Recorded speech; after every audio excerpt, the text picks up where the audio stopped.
Welcome to HeartTube. My name is Jim Putnam. This is the Sunday garden question and answer video that I do most Sundays of the month. The first Sunday of the month, I do a subscriber Sunday video where subscribers send in photos of things in their yard that they're proud of. I think it's 2 more Sundays before that video's up. I think the 1st of February is like on a Monday, so I think it's like the 7th or something before that video will go up. If you're interested in participating in that video, the email address is right here to send in photos, and just mark the email subscriber photos or something like that. Like I say, the other Sundays I do question and answer videos. You can ask questions down below, and that will enter you in a drawing to win a pair of Corona snips. This will be the last week of these giveaways for these. I've got some other giveaways coming up after this.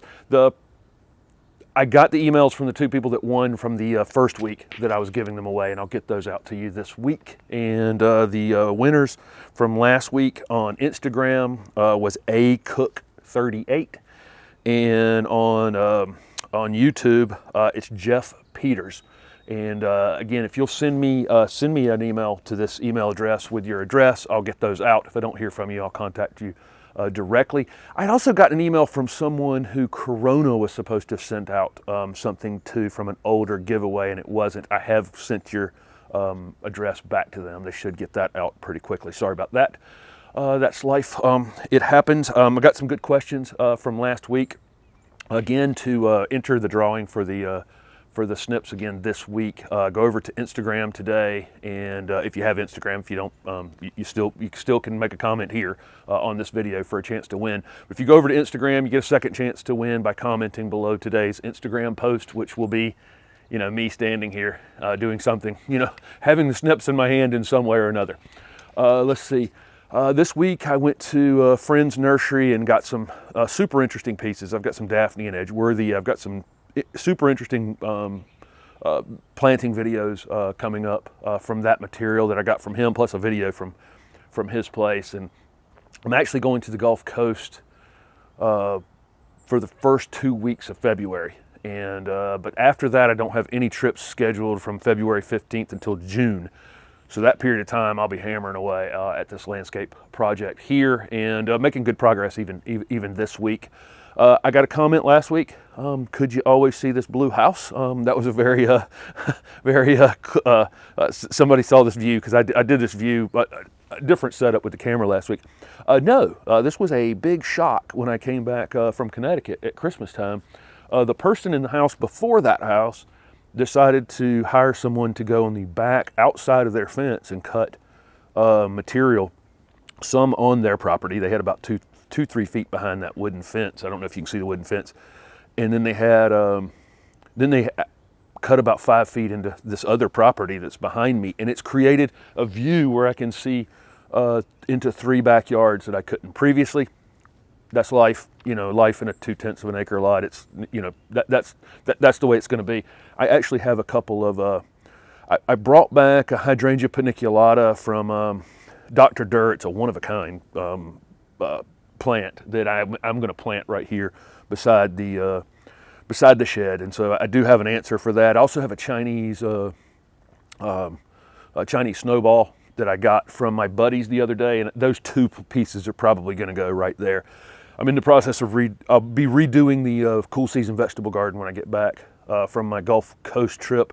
All of those things are seated in the house and look absolutely fantastic. But I just pulled the last of my broccoli out the other day. I had great broccoli over the winter, because it stayed mild. This is the coldest morning I think we've had so far. It's 27 as I'm standing here right now. And it's not really that cold. As it can be. We can have 0 here once every 15 years. So I'll take 27 all day long. So there's an absolute ton of questions when I do one of these contests. There's an absolute ton of questions. I picked. I just went through and grabbed like 10 that I thought were interesting that we'll do this week. Keep asking them down below. I appreciate everyone's participation. Somebody asked me about, they have some, river birch that was taken out in their yard, and then the roots were ground up on it. They want to know what to do with the ground up roots, the wood material. You can just use it as mulch in other beds. just like you use any other mulch. When I took that maple down in the front yard and had that stump ground up, I just spread that wood out far and wide to make a new bed. And then I waited a few months to start planting out there, probably waited about 6 months, and then I've planted directly into it. I felt it had broken down enough that it wasn't going to steal nitrogen from what I was doing. This person wants to put lawn back in there, and I will tell you they probably didn't grind 100% of that stump. That's what you're going to find. Once you start removing that wood and using it for mulch somewhere else, you're probably going to still find some chunks of root and wood left in there. It's going to be a little while before you're going to have good turf there. But get the wood out as much as possible. You know, you're probably going to need some bags of topsoil or something like that to fill that void in. And then you can seed it, but I will tell you that a lot of times I'll see yellow, a little more yellowing, and you're probably going to have a little more settling in that space over a couple years. It's probably going to take you a couple years to have good lawn there without a piece of machinery to really get all those roots out and all that wood out. It'll yellow your grass for a little while. No big deal, really.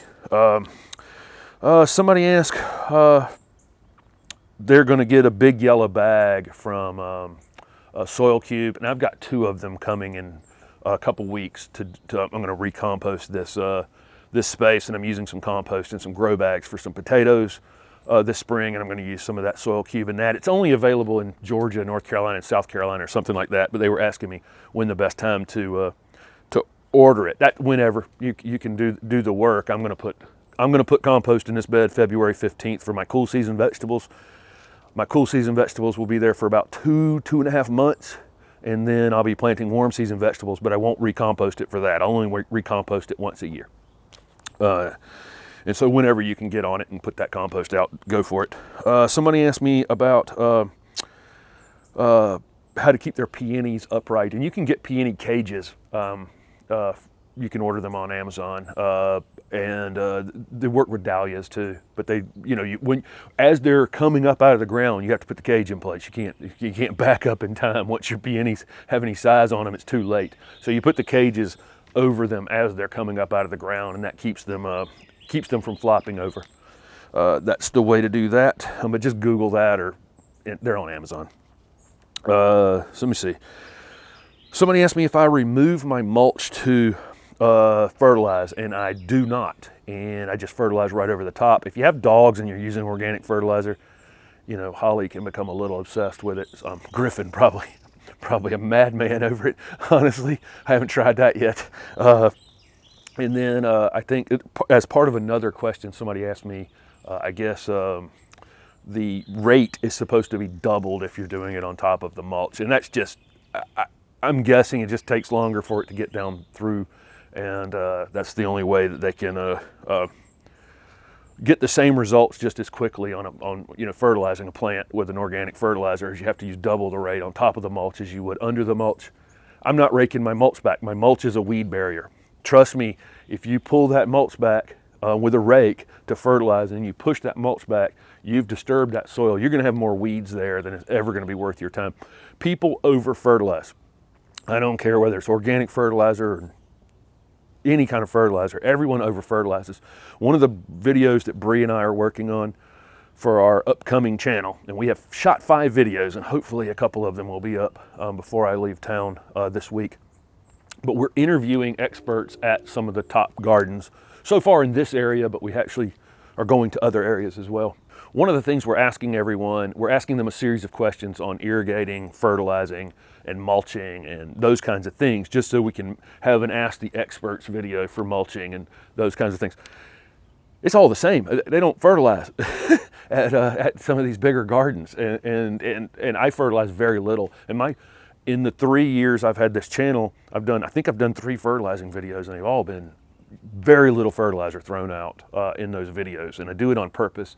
Part of the video is to say, I do fertilize, this is the time to fertilize.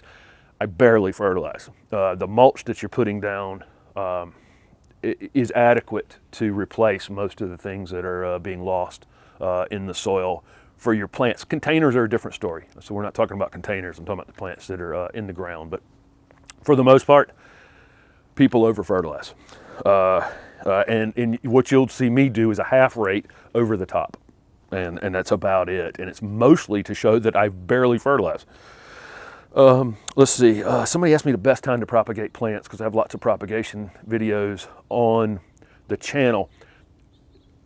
You know, my friends that are in the propagation business propagate year-round, and so they know the things that they can propagate year-round. But if you're asking me what is the ideal time to root most things, it's as the new wood is hardening off in the late spring and into the middle summer. And so that's when plants, most woody shrubs root their best on kind of semi-hardwood after it slightly hardens off, after the new growth slightly hardens off, but before it becomes really woody. That's the ideal time. And so everybody seems to have a lot of time in January, and I get lots of propagation. What can I propagate? Questions. Really, you should be setting up and preparing yourself so that you can do lots of cuttings in from mid-May until about mid to late July. There's a sweet spot in there where almost anything will root. That can be rooted. Roots very easily. Okay. Somebody asked me if they should cover their daffodils in zone 5 that have started coming up. I addressed this last week about just not worrying about it. If I'm in zone 5 and it's going to be like 0, maybe I throw a few handfuls of leaves over them here or there. There's another part to this question. Somebody else asked me about mulching over bulbs. Like there's time for them, they want to mulch, and should they mulch over their bulbs? And for me, yes, I would mulch. I would continue to do whatever projects and chores you have in the yard. Just be super, super careful around bulbs that are emerging. You know, do it by hand. Don't rake the mulch over, you know, and throw it into where the bulbs are coming up, because if you can snap them off pretty easy. Yes, you can mulch over bulbs that are coming up. Just do it by hand, gently as you possibly can. Okay, I had said in the past that friends don't let friends plant red maples in an urban environment, and somebody wanted to know why. It's surface roots, and they're extremely short-lived in small spaces. I'm in an 80-year-old neighborhood, and I guarantee you, in the 80 years, there have been lots and lots and lots of people who have planted red maples. I can't find a good one in this neighborhood. The oaks look good, the magnolias look good, pines, of course, you know, they just naturally grow here. Dogwoods are fine, and redbuds are fine, and many of the ornamental trees, flowering ornamental trees look great. Lots of trees in here look great. I can't find a red maple that looks really good.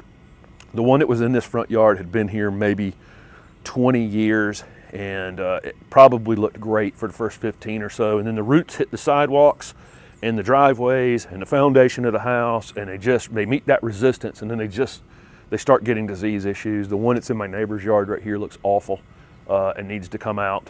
It's just not a tree for an urban environment. Not knocking red maples. They're just not great in small spaces. They don't like to be contained. The roots don't like to be contained. Other trees are more tolerant of it. Okay, let's see. Somebody asked me if I would do a video when I direct seed anything that I'm going to seed out here. Yes. The first things that I'll be planting February 15th in this cool season will be stuff that I already germinated inside. That's broccoli and lettuce, and I've got some kohlrabi that I've seeded in there, and some other various greens. But that stuff's all seeded inside. But anything that I direct seed, I'll also do in a video. I'm going to get back to the weekly landscape update videos once I get back from this Gulf Coast trip. So then it'll be a weekly video of overall progress that I'm making out here. Let's see. This is a great question. Somebody asked if they see a plant that's rated for zone 8, then certainly it should be good for zone 10, right? Like any plant that's hardy to this point should also be hardy in all warmer zones below that. And that's just unfortunately not the case. The U.S. Horticultural Zone Map is only about cold and has nothing to do with the heat or humidity or other types of environmental things. And so when we're talking about the USDA hardiness zone map, it'll say, let's say it's hardy in zone 5 to 8. You know, all they're saying is, all we're really talking about is the nighttime temperatures.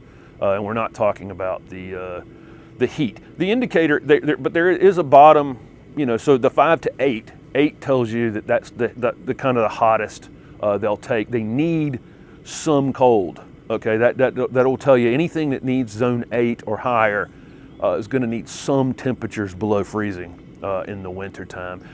You have to think about these plants evolved in all different types of environments. Many of the plants that we use evolved in places that are low humidity, super cold nights, and ultra hot days. You know, things in the high deserts and in the Southwest, or things evolved in extremely cold and wet environments. You know, in the Northeast or in Canada or Northern Europe. Lots of things evolved in tropical spaces, and they evolved different ways and different techniques to survive those different climates. Plants that go very dormant in the wintertime, most of what they're doing is to try to get the liquid out of the plant.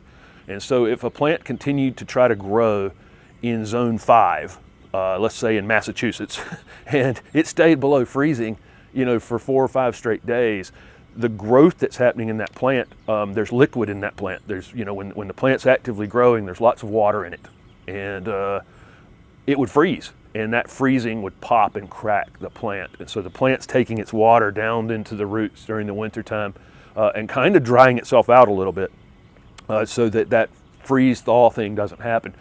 But then it's also setting itself a timer to wake back up based on the length of day and that kind of thing. So if you take that plant down to zone 10, in South Florida, it just has no idea what to do, and so that's the issue. Is that plants, the timer on the plant no longer works. I'll describe it as simply as that.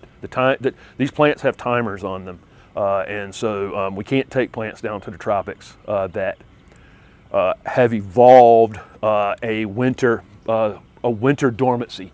That's it. That's all. I don't want to overcomplicate that. But there's a reason they can't go into warmer areas as well. Okay, let's see. I did the mulch over bulbs. I talked about the blue house. And somebody asked me the best time to prune crepe myrtles. Of course, please don't butcher them. But the best time is now. You'll see the landscapers in my area start pruning them by mid to late January, and they'll be pruning them right up until about the 1st of March. Most of the dormant trees and shrubs, I did a pruning video yesterday, and I did a pruning, how to prune butterfly bush video I shot yesterday as well. That'll go up sometime this week. So I've started pruning now. So look up whatever it is you're pruning though, because those butterfly bushes, as an example, bloom on new growth, so I can prune them now. You don't want to prune anything that blooms on old growth because the flower buds are already on them. So know what you're pruning, but things that can be pruned in the winter, this is the time to do it. I'm definitely starting on those things now. So that's it, guys. Thanks. Don't forget to go over to Instagram for a chance to win the snips, and comment below today's post, and same thing below this video for another chance to win, and I'll get the snips out that have been won already. Thanks for watching.